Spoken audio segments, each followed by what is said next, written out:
lift the subject from this text, I want to talk about it ain't over. All right.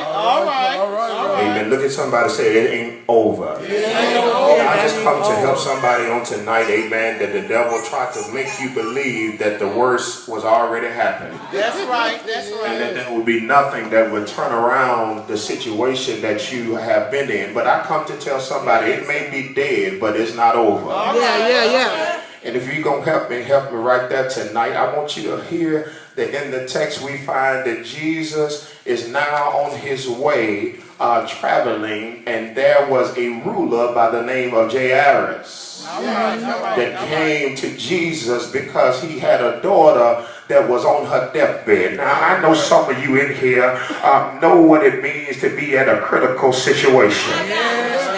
And sometimes you just realize you can't send nobody, you got to go yourself. Is there anybody that knows sometimes you got to say, Lord, it's me. I can't send my neighbor because it's just that critical. I can't send nobody, I can't send a representative. I got to go for myself because my baby is at home dying. But in the midst of Jairus coming to Jesus, there was a woman that had an issue of blood for 12 years. I want to talk to somebody that it looks like that God pauses on your situation and blesses somebody else's.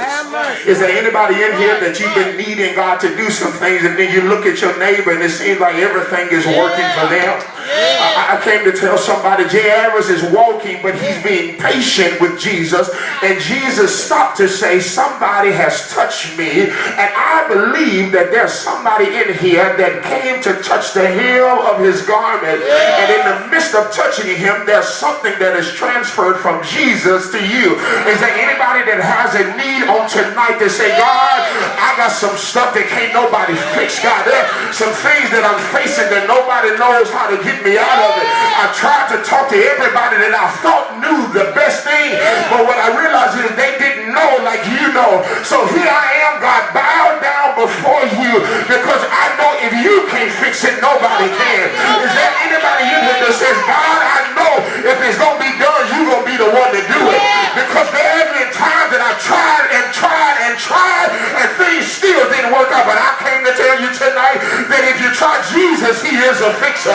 Somebody say, I need you to know that God is a fixer. But Jairus is sitting here watching Jesus deal with this woman with 12 years of issue. Now you must understand, his daughter is 12 years old as well. It's not by accident that the woman has an issue that could kill her. Now I need to talk to some folks that you can identify with this woman, because what should have killed you, you still living.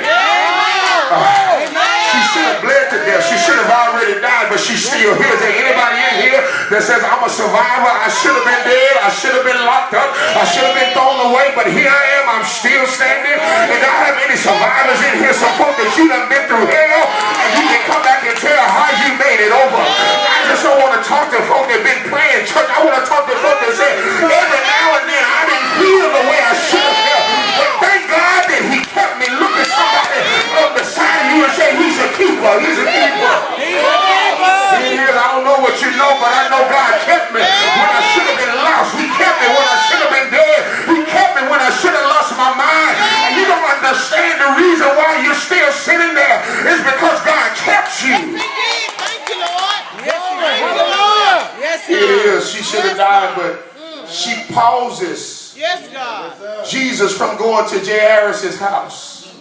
Now the problem, Deacon Span, in the text is that most people in church would have got pissed. That's right. All right. Tell the truth. Can I preach it here? Tell the truth. Because I asked you first. And you stopped. And my situation is dying. To help this woman. She done lived a good life. She done had her childhood and her adulthood. You ought to be able to let her go about her business. Come see about my baby. She may not ever make it to the prom. She may not ever be able to walk her down the aisle. I need you to come see. Is there anybody that know folk that think their situation is more critical than yours? But let me talk to somebody in here and let you know that the Bible says he neither sleeps, neither does he slumber. If God is able to see through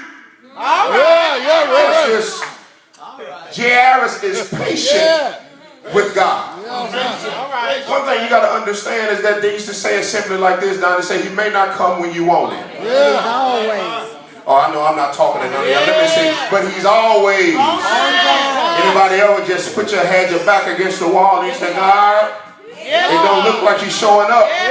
But then all of a sudden he comes in.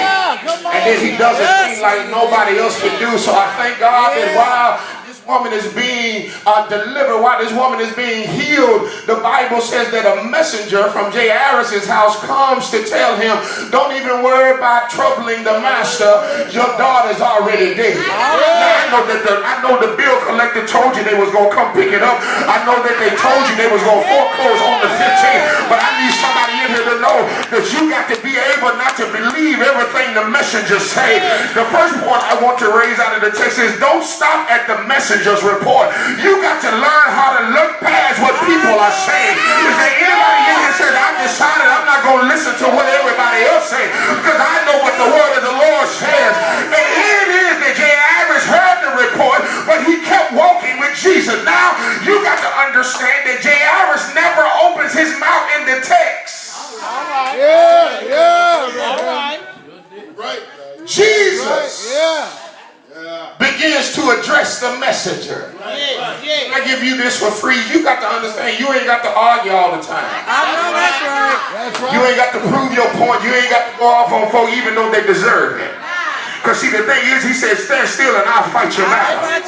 Here it is, Jairus could have said, you know what, man, I don't want to hear that. I don't want to receive that. But Jairus didn't have to say nothing. Jesus said something. I need somebody in here that know that if you ain't worried about it, what people think, Jesus got my back. Jesus going to let you know exactly what you need to know. Because he tells him, he says, only if you believe. I know you came with a dead report, but I'm coming with a live situation. I know you came with a dead synopsis, but I'm coming with a living solution. It is. Anybody know how Jairus feels? To have to walk with Jesus and you're hurting.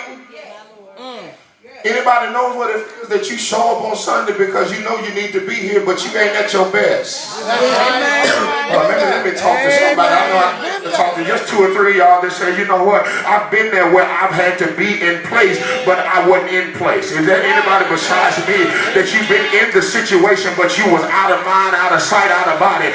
The songwriter said it like this. He says, your body is here with me, but I need some folk that ain't too saved and holy and still know that your mind is on the other side of town. Here it is, I'm walking with Jesus, but I'm thinking about what's going on at the house. Here it is, I'm in church, but I'm wondering if God gonna show up to help me pay that bill.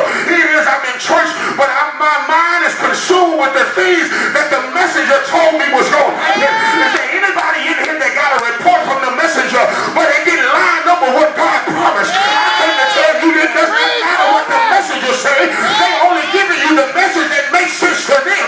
But is there somebody besides me that said, I know that there's a bigger message than what I'm going through? Jesus is walking. Come on now.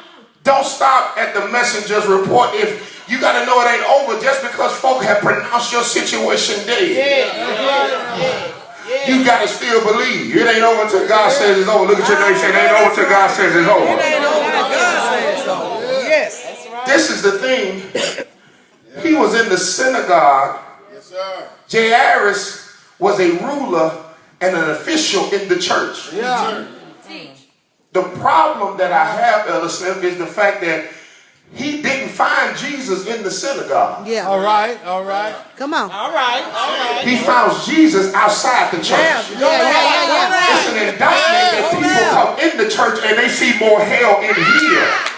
Come on, But they can go outside and get a witness. I need somebody to talk back to me. I know this don't happen in Mount Zion class, but let me talk about my occurrences at Rhema. There are folk that they do worse in here than they do on the outside. I want you to understand that he couldn't go to the church because the church at that point didn't have power to bring his dead situation live. You got to realize is that you got to have something outside of just showing up in the building. You got to know where the man is actually located. Let me talk to somebody in here. You thought because you came to church your problems was was going to go away. You thought because you showed up on Sunday at Sunday school that you were going to be cool. But I need to talk to somebody that said, I showed up for Sunday school, I went to 11 o'clock, ate dinner, came back to 3 o'clock service, and I still